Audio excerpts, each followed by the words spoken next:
Bueno, para cada uno de ustedes, buenos días. Feliz Santo Sábado, Dios los bendiga. Qué alegría estar aquí con ustedes. Me presento, mi nombre es Alexander Vega, y pues estoy contento de aquí para poder trazar la palabra de Dios en esta mañana. Así que los que podamos, vamos a ponernos de rodillas para orar.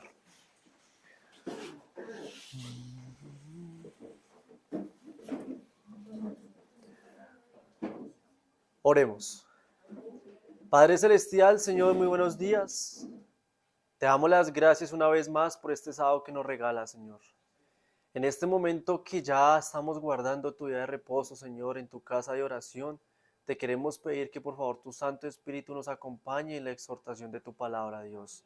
Nos hemos deleitado en tus cantos, nos hemos deleitado en las oraciones, y ahora el estudio de tu palabra, Señor, que sea de beneficio y gozo espiritual para cada uno de nosotros, Señor. Gracias por escucharnos y acompáñanos. En el nombre de Jesús, amén. Amén.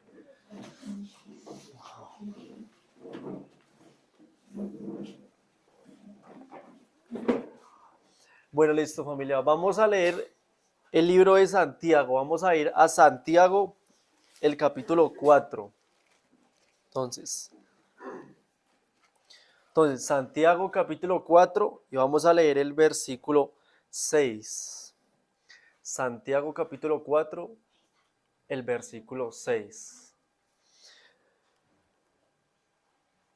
Entonces, dice de la siguiente manera el texto bíblico. Santiago 4:6 dice: pero Él da mayor gracia, hablando de Dios. Pero Él da mayor gracia, y por esto dice: Dios resiste a los soberbios. En otras traducciones de Biblia dice a los orgullosos. Y dice, y da gracia a los humildes. Muy bien, hasta ahí, paremos hasta ahí. ¿En qué me quiero enfrascar con este versículo, muchachos? Me quiero enfrascar en la parte del orgullo. Mire que dice, Dios resiste a los soberbios o a los orgullosos, pero da gracia a los humildes. Mire que cuando uno lee un versículo bíblico, siempre uno hay que tener curiosidad como, ¿dónde empieza el orgullo? Así que si la Biblia dice que Dios resiste a los orgullosos, yo creo que todos hemos sido conscientes de que todo ser humano es orgulloso. Por naturaleza, tristemente, somos orgullosos. Pero hay que preguntarle a la Biblia, ¿cómo empieza el orgullo? En la persona. Entonces, vamos a ver el primer texto en la Biblia que dice que el orgullo comienza cuando una persona se independiza de Dios. Ahí comienza el orgullo. ¿Dónde dice eso? Vamos a leerlo, hermanos. Vamos a leer Salmos, el capítulo 10.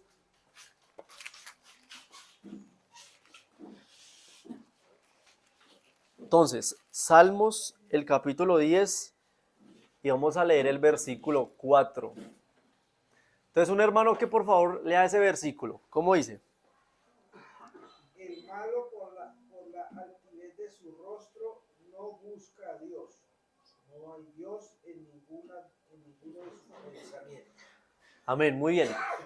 ¿Sí ve cómo dice el texto? El malo por su ¿qué? ¿Qué dice? ¿El malo por su qué? Altivez, note, por su orgullo.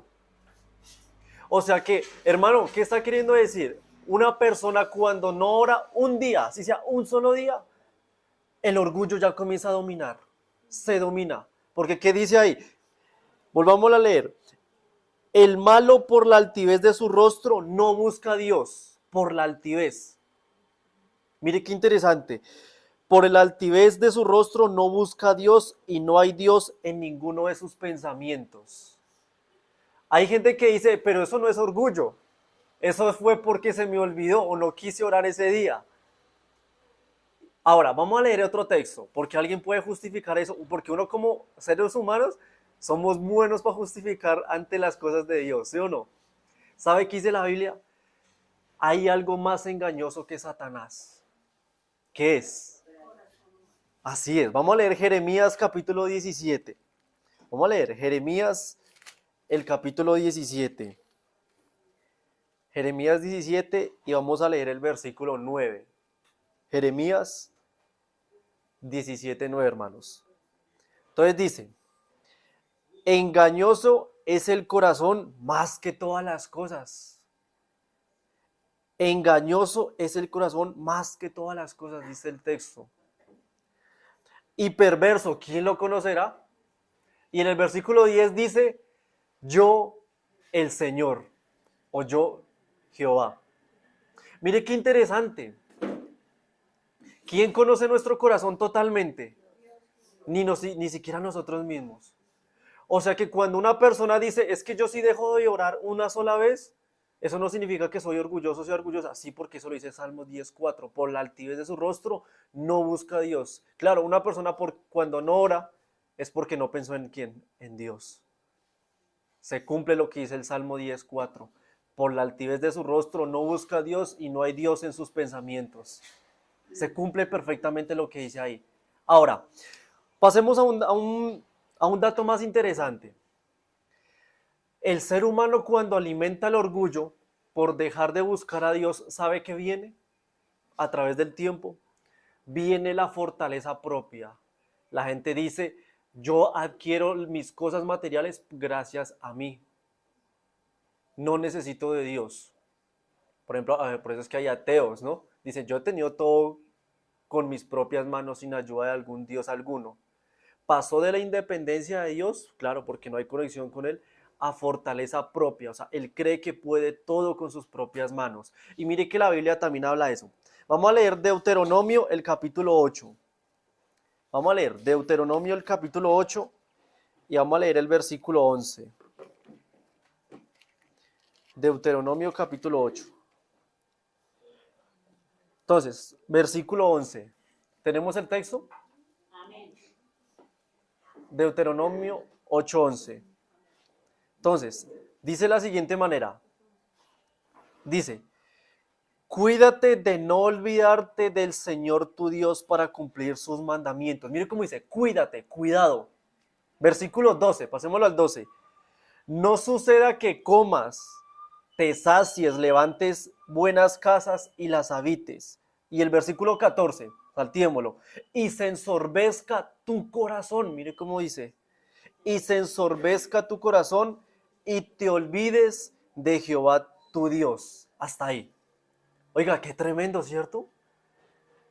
Una persona que dice, yo he conseguido todo por mis propias manos. Y si como dice el texto, no te olvides. O sea que una persona, aunque no crea en Dios, todo lo que tiene materialmente se lo dio el mismo Dios. Interesante. ¿Recuerdan ustedes el libro de Daniel cuando dice Dios, Él pone y quita reyes? Él lo establece.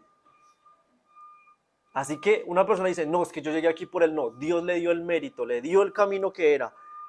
Pero así como cada persona puede ser un empresario, puede ser una costurera, pero en cada espacio donde la persona está, Dios lo colocó y todos tenemos que dar cuenta de lo que Dios nos dio.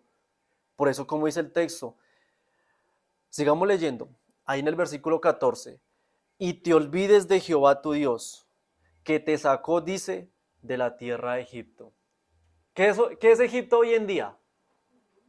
¿Qué es Egipto hoy en día? El mundo, ¿cierto? En el Antiguo Testamento era un Egipto literal, el Egipto que ya todos conocemos. ¿Cuántas veces a nosotros se nos ha olvidado lo que Dios ha hecho por nosotros? ¿No se acuerda usted cuando usted era antes de conocer las cosas de Dios? ¿No se acuerda usted todo lo que practicaba antes de conocer a Dios? ¿O no se acuerda cuando usted era una persona más agresiva de lo que podía haber sido antes de conocer a Dios? Dios cambia las personas, cambia las circunstancias. Y como dice ahí, para que no te olvides de Jehová tu Dios y de fortaleza propia.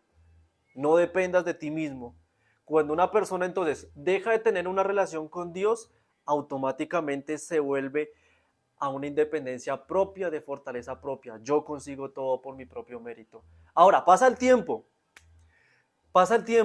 y la gente dice, bueno, yo no necesito a Dios, no necesito de la iglesia, no necesito orar.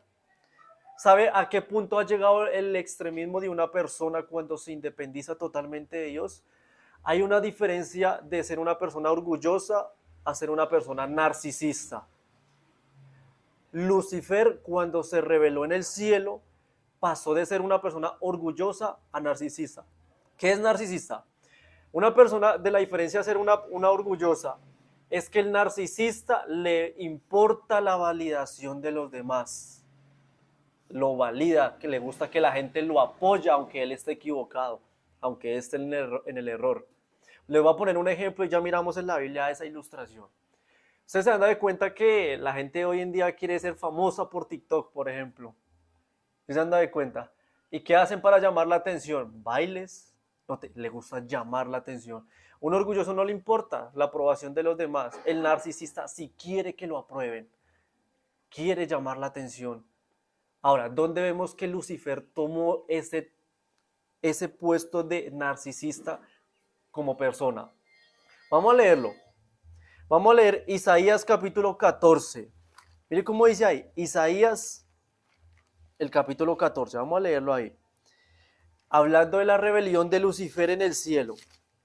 Entonces, Isaías capítulo 14. Y vamos a leer el versículo 12. Isaías 14, 12. Entonces vamos a leerlo con atención. Vamos a ver cómo dice.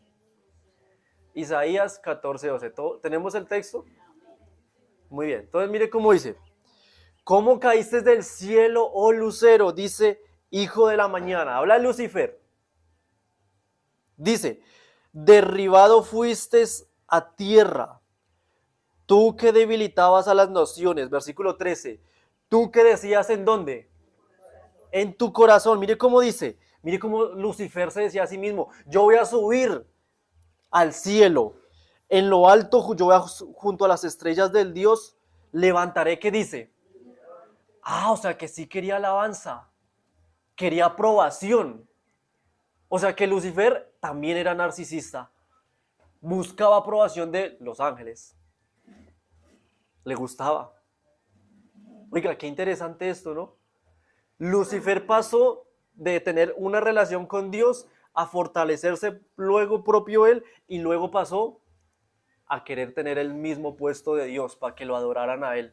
Note, de orgulloso a ser una persona narcisista o un ser narcisista. Levantaré mi trono. ¿Para qué es un trono? Para gobernar, ¿cierto? Para que lo adoren. O sea, eso era lo que quería Lucifer. Quería adoración, aprobación de los demás. Oiga, qué interesante. Y sabe, alguien una vez no le han hecho esta pregunta, de pronto nosotros como cristianos, como la iglesia, alguien alguna vez nos le ha preguntado, ¿y por qué un ser perfecto se rebeló contra Dios? Aunque el Espíritu diga que eso es un misterio del saber el por qué, sabe que la Biblia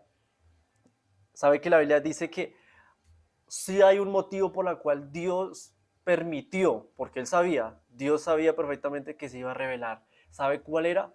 ¿Ustedes no le han pasado que cuando, por ejemplo, alguien se mira al espejo y uno dice, oh, me veo muy bien? Y se siente grande.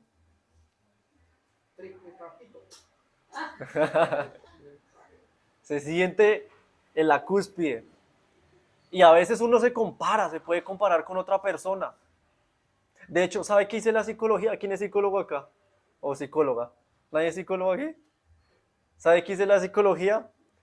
Me llama la atención, dice que si entraran a un cuarto de solo mujeres, las mujeres por intelecto ya saben quién es la más hermosa. Ya saben, entre ellas, ya saben quién es son así por intactas. Ahora imaginémonos entre todos, cuando nos miramos personalmente al espejo, ¿qué somos o qué nos creemos cuando nos miramos? Ahora, esto le pasó a Lucifer. Vamos a Ezequiel capítulo 28. Vamos a leer Ezequiel, el capítulo 28. Entonces, Ezequiel capítulo 28. Y vamos a leer en el versículo 12 en adelante. Ezequiel 28, 12. Entonces, un hermano que por favor lea el versículo 12 y el versículo 13.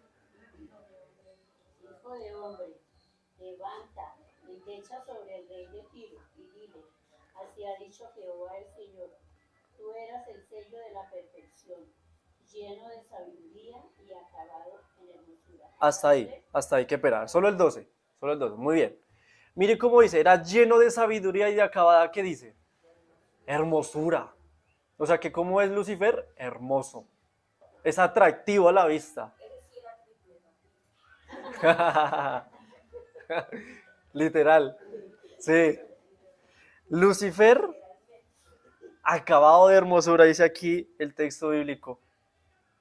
Dice en el versículo 13, en el Edén, en el huerto de Dios estuviste y de toda preciosa era tu vestidura. Y ahí está la lista que ustedes pueden leer más adelante. O sea que físicamente es atractivo. Oiga, ¿usted no se ha puesto a pensar que una persona para llamar la atención, para ser atractivo o atractiva, se pone joyas encima? Como Lucifer.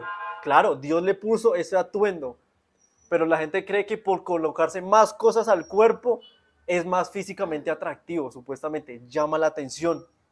Mire el versículo 14, Ezequiel 28:14. Tú, querubín grande protector, yo te puse en el santo monte de Dios, allí estuviste. En medio de las piedras de fuego te paseabas. Perfecto eras, perfecto. O sea, ¿que Dios creó a un diablo? No. Ojo porque hay gente que dice, ¿cómo es posible que Dios haya creado a Satanás? Él no creó a un Satanás. Él fue perfecto, dice, perfecto. Dice, perfecto eras en todos tus caminos, desde el día en que fuiste creado hasta que se halló en ti maldad. ¿Cómo fue? Versículo 16. Versículo 16. A causa de la multitud de tus contrataciones fuiste lleno de iniquidad. Mire que algo pasó con Lucifer. Lucifer tenía un problema, ¿no? Era el orgullo, la vanidad, todo esto. Era hermoso, etcétera. Y note que ahí dice por los contratos que había ahí. Unos contratos. Para uno hacer un contrato, ¿cuántas personas mínimas deben haber? Dos, ¿cierto? Es decir, como mínimo. O sea que si habla de contratos es porque no solo estaba Lucifer, había más. ¿Quiénes eran esos más por lógica? Los ángeles que cayeron, ¿recuerda? Exactamente. Estaban entre esos. Según la Biblia, ¿cuántos Lucifer se arrastró?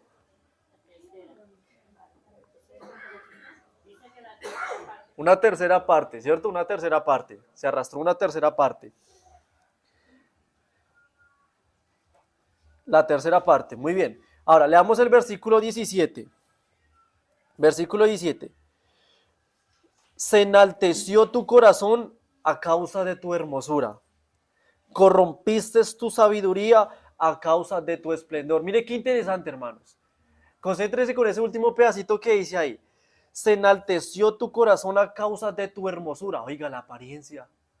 Vanidad. Y mire cómo dice. Corrompiste tu sabiduría. A Lucifer jamás Dios se la quitó. Se corrompió, que fue diferente. Hay gente que dice, ¿y por qué Dios le dio una sabiduría corrompida a Lucifer? Hay gente que es atea que piensa de esa manera. Por eso es importante captar estos versículos para enseñarle a esa gente. No, se corrompió. Dios nos hace inteligentes a todos, pero cada quien utiliza la inteligencia ya sea para el bien o para el mal. De las dos maneras. Ahora,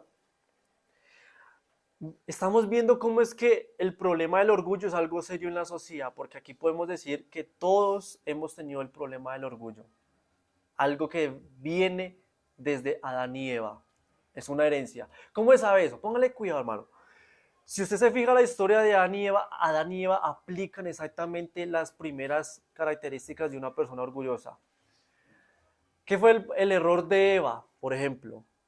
Cuando tuvo esa conversación con la serpiente, al tener tanto contacto con la conversación con Satanás, se independizó de Dios. Note, la primer facto. Ahora, el segundo, ¿cuál era? ¿Recuerdan? Fortaleza propia.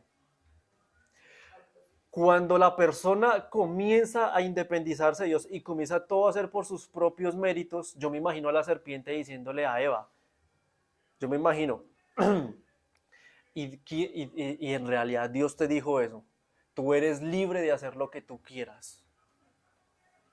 Hágalo, pruébelo. la fruta me hizo hablar. La serpiente puede haber dicho, me hizo hablar, ahora ¿cuánto más puede hacer contigo? Y claro, Eva, pues, pues tiene razón, ¿será que sí? Todos sabemos la historia, cuando Dios le pregunta más adelante a la mujer, ¿recuerdan? ¿Qué pasó contigo? La mujer, en vez de reconocer, y lo mismo pasó con Adán, en vez de reconocer su facultad de pecado, Adán dijo, pero la mujer que tú creaste, echándole la culpa a la mujer. Y cuando Dios le pregunta a Eva, ¿qué pasó? Eva le dice, la serpiente que tú creaste. No dijo, es verdad, yo tuve la culpa. Ninguno de los dos lo dijo. Ninguno lo reconoció. O sea que se independizaron de Dios, intentaron justificarse con sus acciones erróneas. O sea, mire qué interesante cómo es el ser humano, ¿cierto? Ahora, voy a leer un texto del Espíritu Profecía. Dice el libro A fin de conocerle, página 167, párrafo 4. Dice, debiéramos procurar representar a Cristo en cada acto de la vida cristiana. Procurar hacer que su servicio parezca atractivo. Nadie haga que la religión sea repulsiva, o sea, algo que sea detestable, mediante lamentos, suspiros y el relato de pruebas o sus expresimientos y sacrificios. Y mire cómo dice ella, escuche con atención.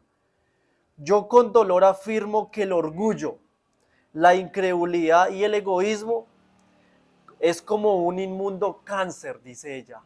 Inmundo cáncer. ¿Se dan de cuenta que ahorita la gente está muriendo mucho por cáncer? Y mire cómo el Espíritu Profecía la compara o lo relaciona con el orgullo. Se expande por doquier, dice, están minando la piedad vital del corazón de más un profeso cristiano. Mire cómo dice ahí. La misma sierva del Señor relata de que aún entre nosotros tenemos este problema del orgullo, de saciar nuestra carne como lo relata ella. Ahora, yo quiero hacer un paréntesis acá.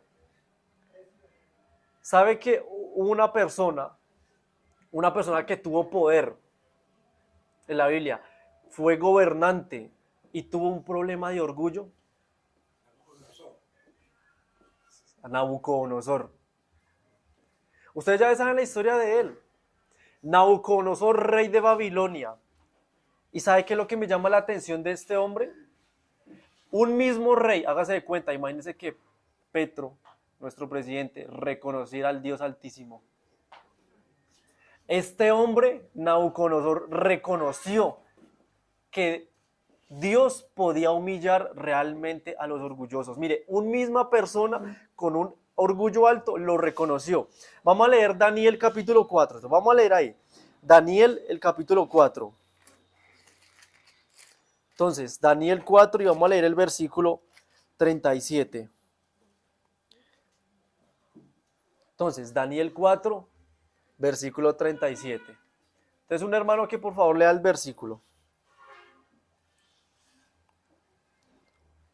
Daniel 4:37.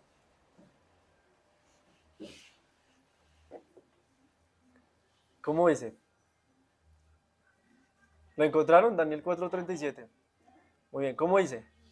Ahora yo, Nabucodonosor, alabo, engrandezco y glorifico al Rey del cielo, porque todas sus obras son verdaderas y sus caminos justos, y él puede humillar a los que andan con soberbia. Mire, el mismo rey Nabucodonosor lo reconoció. Él puede humillar a los que andan con soberbia.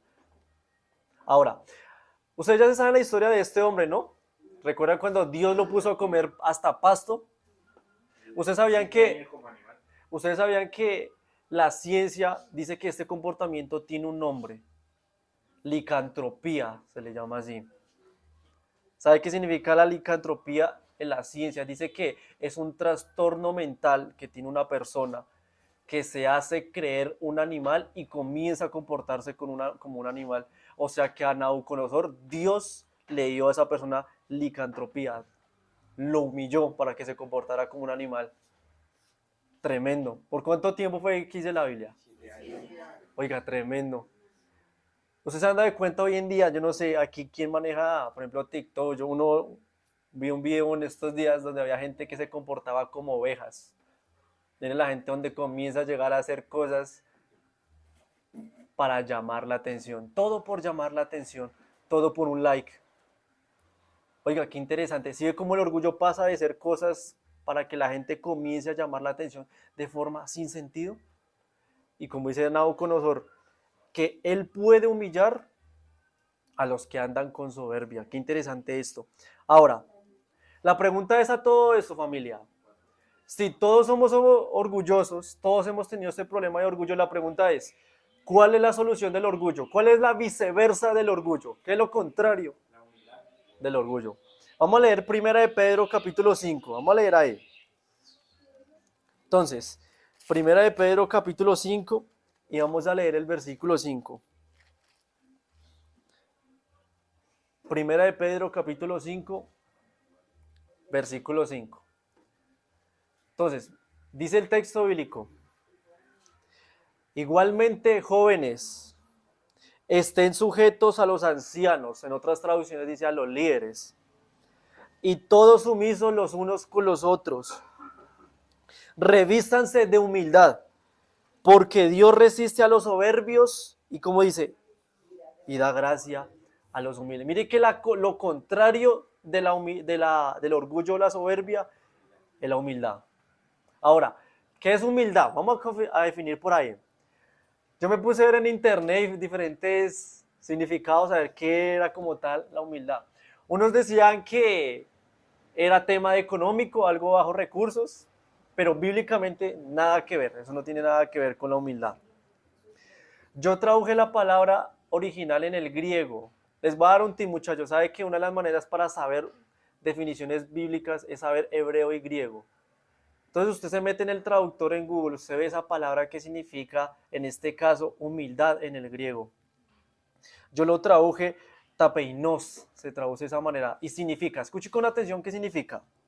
Significa una persona que está abatido por el dolor. Me dio curiosidad este significado. Dice, abatido por el dolor o de bajo ánimo. Aquí me llama la atención. Mire que el significado en el griego significa eso. Yo me puse a pensar y pensemos lo siguiente. ¿A qué se refiere Dios cuando dice que tenemos que ser humildes y por qué se relaciona con un dolor intenso? Mire que Pablo dice, hermanos, de que el ser humano tiene dos tipos de tristezas. Dos. Una viene de Dios y la otra viene de Satanás.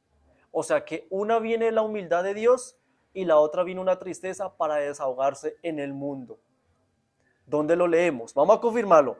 Vamos a leer 2 de Corintios capítulo 7. Vamos a leer ahí. 2 de Corintios capítulo 7. Y vamos a leer el versículo 11. 2 de Corintios 7:11. Entonces, ¿tenemos el texto? Amén. Muy bien, mire cómo dice Pablo acá. Esto mismo de que hayáis sido entristecidos según Dios. Dice, ¿qué preocupación produjo en vosotros? 2 de Corintios 7, versículo, bueno, vamos a leer el versículo 10. Vamos a leer el versículo 10. 7:10. Dice, la tristeza que es según Dios produce ¿qué?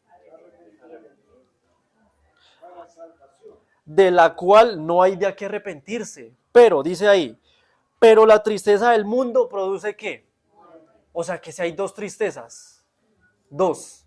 Una de Dios para arrepentimiento y la otra para muerte. Le voy a poner esto para ilustrar, por ejemplo. Si se han dado cuenta que usted cuando pasa por circunstancias de la vida duras, usted toma decisiones, o me cambio para Dios, o esa tristeza la utilizo en el alcohol, por ejemplo. ¿Sí ve? Dos tristezas. ¿A dónde yo la voy a llevar? Una tristeza hace que la persona cambie. Por eso es que sí ve que Dios permite circunstancias tan duras en la vida. Una vez un ateo me dijo, ¿y por qué Dios permite tantos males en el mundo? Como dice aquí, porque la tristeza según Dios produce, vamos a ver si te arrepientes, a ver si vas a cambiar por fin. Dios no causa el mal, permite, pero hasta cierto límite, como hemos sabido. ¿Y sabe qué es lo interesante? Mire que el mismo Jesús lo confesó. Él dijo, ay del mundo por los tropiezos. ¿Se acuerdan? Mateo 18:7. Porque es necesario de que vengan los tropiezos, dijo Jesús. Es necesario que vengan. Qué interesante.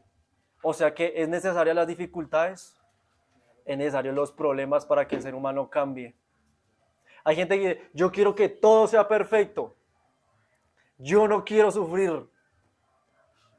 Yo me hago la pregunta, me daría tanta curiosidad qué pasaría si Job, ¿saben quién es Job, no? Todos conocemos quién es Job, el de la Biblia. ¿Qué pasaría si Job, si él estuviera vivo en el cielo, cómo él se reiría de solo vernos quejar a nosotros de tan pocos problemas que tenemos? Porque Job, ¿en qué momento se rindió? Perdió todo, pero entre más perdía espiritualmente, más aumentaba, más ganaba. Eso que estaba muerto, hermano.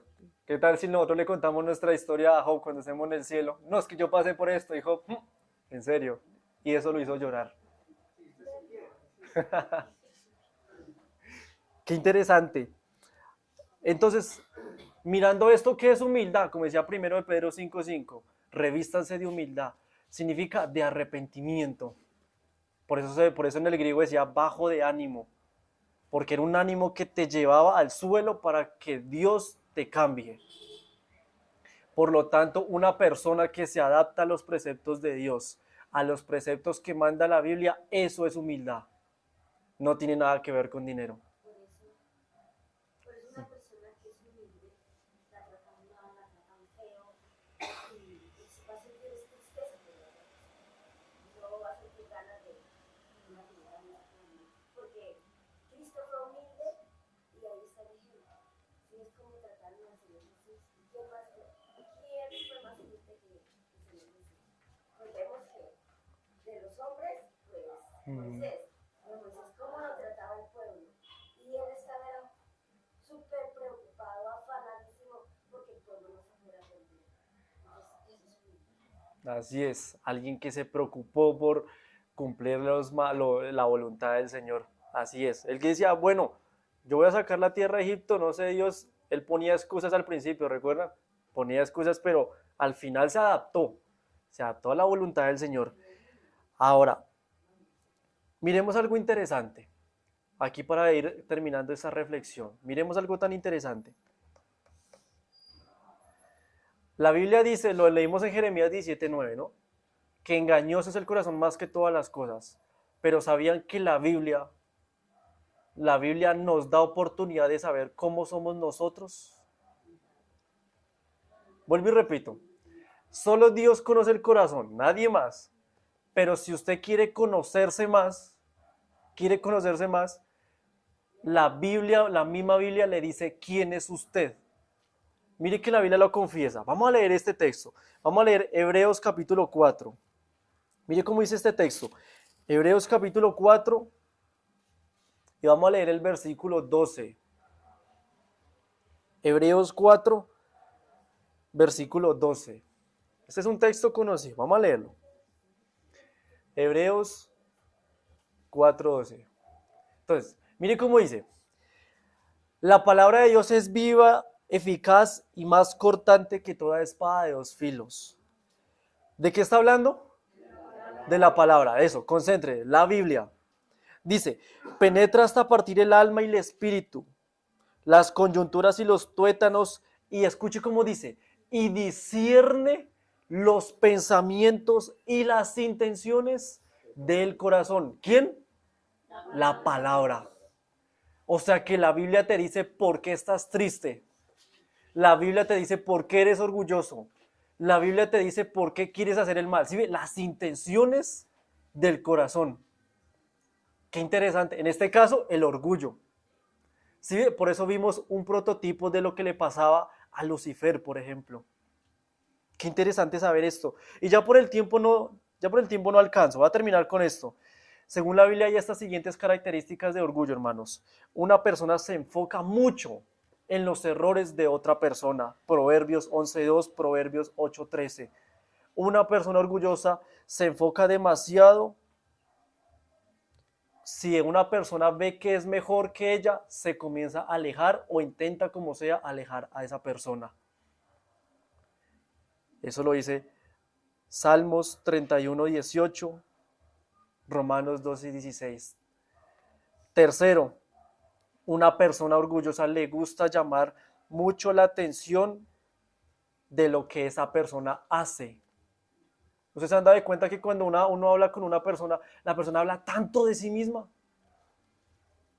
¿Sí ve cómo hay que saber tener empatía? Porque un diálogo es para compartir entre ambos y ambos. No hay tiempo para leer, por eso se lo estoy diciendo, para alguien si lo quiere anotar, le gusta mucho llamar la atención. Proverbios 18, 1 al 3. Sí, Segunda de Corintios 10, 17 al 18. Una persona orgullosa, hermanos, no pide ayuda aun cuando la necesita. Cuando sabe que está en crisis y no pide ayuda. Filipenses 2, 2 al 3. Y no admite sus errores y busca excusas, como le pasó a Adán y Eva. Génesis capítulo 3, versículo 12. Entonces, familia, este tema que estamos viendo aquí con el tema del orgullo es realmente muy impactante para nosotros como iglesia. Y eso es para todos en general. Porque si a un niño no se le acostumbra a ser humilde, hay de aquel cuando crezca. Solamente Dios con su divino amor lo puede remediar, hermano. Porque por eso la Biblia está la fuente para poder la persona cambiar, hermanos. ¿Entendimos el tema? Amén. Qué bendición, muchachos. Me alegra mucho. ¿Alguien que quisiera aportar algo ya para acabar? Bueno, muy bien. Entonces vamos, los que podamos, a ponernos de rodillas para orar.